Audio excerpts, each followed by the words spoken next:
Have you ever wanted to forge steel?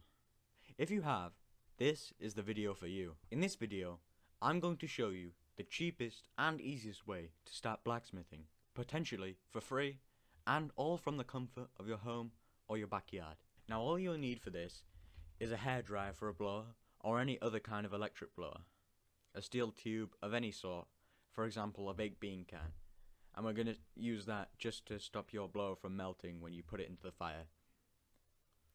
You will need a block of steel, or even just a rock, a brick and some charcoal. Oh, and don't forget steel to actually forge. Once you have all these things, just light a small fire with some kindling next to the brick, with the blower feeding into the fire.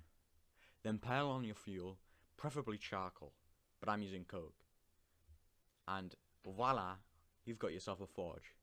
Now it might take a little bit of trial and error to get your forge or your fire up to heat, and that's totally fine. You can just keep doing that until you get it up to heat. It takes a little bit of a mastering to kind of work out how the fire works and how to use a blower correctly.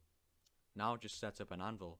Either use a block of steel on a wood stump or a block of wood, or you could just use a rock on the ground, but I would recommend a block of steel.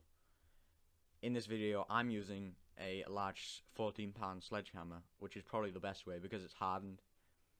I would recommend just practicing bending, forging tapers, and not trying any proper projects other than maybe just a fire poker.